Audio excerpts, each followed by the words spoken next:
On serre la main de son adversaire.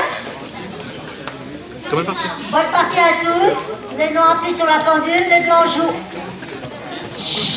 Mesdames, messieurs, bonjour à tous, très heureux de vous retrouver pour l'analyse de la ronde numéro 6 du tournoi d'Esbly. Je rencontre une jeune fille qui s'appelle Clara. Sa maman n'a pas voulu que je montre son image, donc aucun problème évidemment. Et du coup, j'ai aussi caché son prénom, donc on va l'appeler Clara, cette jeune fille.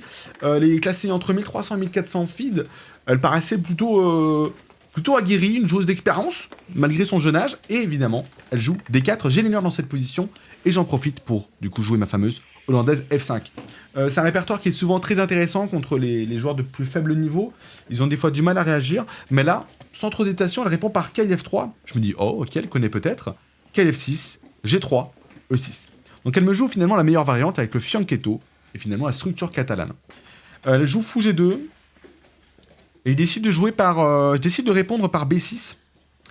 Alors B6, ça peut faire peur dans certains cas, mais cavalier E5, sachez que c'est pas si dangereux que ça. On peut faire D5, on peut faire C6, on peut faire cavalier E4.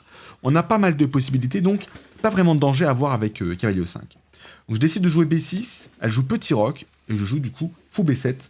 Donc faut quand même faire attention à quelques tactiques plus tard avec cavalier G5, avec des découvertes qui pourraient être un petit peu embêtantes, mais pour l'instant, pas de souci à avoir. Elle joue C4, donc structure catalane, la classique. Une fois de plus, je peux pas mettre le fou en B4, un petit peu comme à l'Open de Lyon, mais j'ai retenu de mes erreurs. Je joue fou E7, elle joue cavalier C3, je réponds par petit roc assez logiquement, et elle joue tour E1. Ça donne imprécis par l'ordinateur, mais ça reste un coup assez classique. L'idée, c'est de préparer du coup la poussée en E4. En retenant mes erreurs de l'Open de Lyon, je sais que dans cette position, il faut que je joue cavalier E4. C'est évident, il faut que je prenne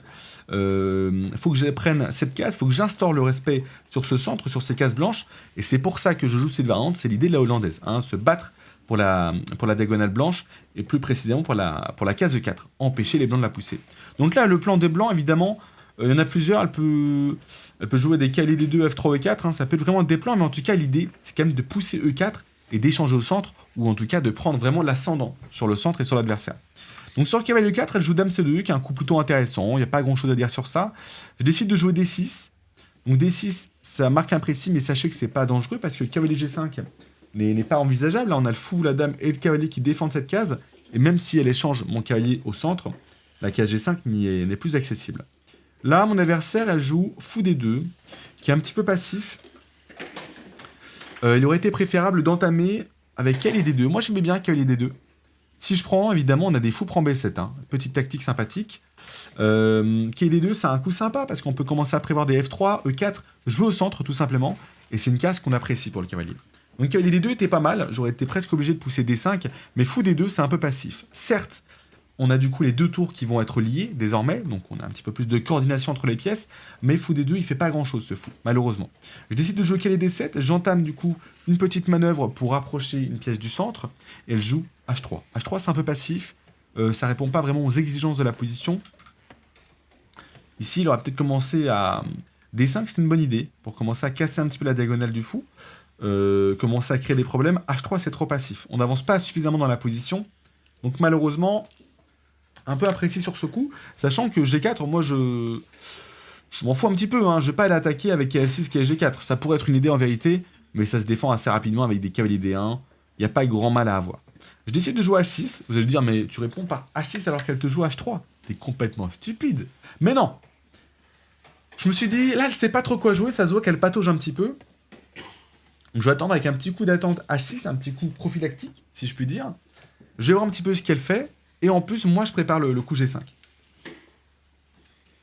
Elle répond par cavalier H2. Donc, je devine que son idée, c'est commencer à m'embêter sur cette case. Je réponds assez simplement par cavalier DF6 pour venir défendre, souder ce cavalier au centre. Et là, elle me joue B4. Alors B4, l'ordinateur dit que c'est un bon coup, mais ça reste une imprécision. Moi, ça m'offre l'opportunité d'ouvrir le centre, d'exploser ce centre. Et du coup, il y a un coup qui me vient tout de suite à l'idée. Je vous laisse le chercher un petit peu dans cette position. Si vous voulez chercher un petit peu, mettez sur pause. Le bon coup dans cette position, et j'en étais certain au moment où je l'ai joué, c'était C5. C5, on met une pression sur la structure de pion qui est un peu faible. En fait, si on regarde bien, le pion D4, C4, B4, ils sont en l'air, ces pions. Ma position, j'ai aucun pion en l'air, si ce n'est le pion E6, mais il est difficilement attaquable. Donc le pion C5, il crée une vraie menace. De plus, on a le fou en D2, qui réserve bien des soucis pour les blancs, et qui, une fois de plus, nous prouve que c'était pas forcément la meilleure case pour lui. Et en fait, si on a des échanges avec B prend, D prend, D prend, on perd le fou. D'ailleurs, elle joue B prend C5, je réponds par D prend C5, et là, sur D prend C5, évidemment, on a le fou qui tombe. Alors attention, je dis qu'on a le fou qui tombe, mais finalement, on a quand même le fou B7 derrière. Donc il faut quand même qu'on prenne nos précautions. Mais après, fou prend C5, on est quand même très très bien. On a des belles pressions, une belle position. Et le pion E6, une fois de plus, n'est pas faible parce qu'il est impossible d'attaquer. Sur B prend C5, D prend C5, elle joue E3. Malheureusement, elle laisse le pion D5. D4, je pense qu'elle n'a pas vu que je pouvais pas prendre le fou tout de suite, sinon elle aurait pris en C5. Je décide de me jeter sur ce pion, telle une hyène, et elle répond par tour F1 pour défendre le pion F2. Là, on se rend compte rapidement que la position est un petit peu délicate. Je rentre pas dans des complications avec cavalier prend D2, donc je regarde ce coup, hein. Fou prend B7, cavalier prend tour, tour prend F1, fou prend tour. Je sais pas trop, ça me tente pas plus que ça. Bon, ça a l'air de gagner du matériel quand même. Mais, bon, j'avais quand même des cavaliers prend G3, ça paraissait assez fort. Mais je sais pas, j'étais pas plus convaincu que ça. De tête en tout cas, je me dis c'est compliqué pour pas grand chose. Je décide de jouer dame prend C4, de ramasser un petit peu de matos. J'ai pas vraiment de danger pour l'instant, il n'y a pas de découverte possible pour les blancs. La dame C2 est en plus en l'air. Donc je vous dis dame prend C4, c'est pas mauvais. Elle joue dame B2. Et là, je réfléchis pas mal dans cette position. Je vais boire un petit peu d'eau parce que je suis en train de m'étouffer. Pardonnez-moi. Donc là, on peut jouer cavalier prend D2. Évidemment, ça paraît être un très fort coup. Je décide de jouer un coup un peu plus logique. Je joue tour FD8. Je me dis, bah, je vais rapprocher une tour du centre. On met une pression sur le fou, on crée une pression directe, et en plus, je mets mes tours vers le centre. Elle joue faux E1 pour continuer à défendre F2. La case de 3 était meilleure ici, évidemment. Je pense qu'elle voulait en fait défendre le quai C3. Je pense qu'elle en a oublié un petit peu toute la partie, le fou B7 qui était en l'air. Donc elle joue fou E1 pour préserver donc la défense sur C3, mais aussi sur F2. Et je décide de jouer tour AB8 pour me retirer de ce clouage et finalement commencer à menacer des choses inquiétantes. Elle joue cavalier E2, mais vous voyez bien que ça commence à sentir un peu le roussi au niveau de sa structure. Et je réponds par fou C5 en activant une fois de plus un peu plus mes pièces. Elle a essayé de trouver un peu de jeu avec cavalier F4. Malheureusement, c'est compliqué parce que là, on a un clouage qui est dangereux. Et j'envoie du coup cavalier prend G3. Le pion F est complètement bloqué. Il est cloué. Elle joue cavalier G6. Essayant de trouver des petites opportunités tactiques. Malheureusement, je fais fou prend G2. Roi prend G2. Cavalier prend F1. Assez simplement, elle fait cavalier prend F1 aussi. Je joue fou D4. Petite enfilade, sympatoche. Elle joue dame C1 pour proposer un petit échange. Et je joue dame D5 échec. Et là, mon adversaire, elle s'est trompée. Elle m'a joué cavalier E7. Elle a eu une petite, je pense, un petit coup de chaud en mode waouh, j'ai une fourchette royale. Malheureusement, vous allez voir du coup sur la vidéo, ça ne marche pas. Elle est en échec. Elle finit finalement par jouer F3. Et du coup, je joue roi H7. Bon, j'avais vu cavalier E7, évidemment. Je n'étais pas dupe.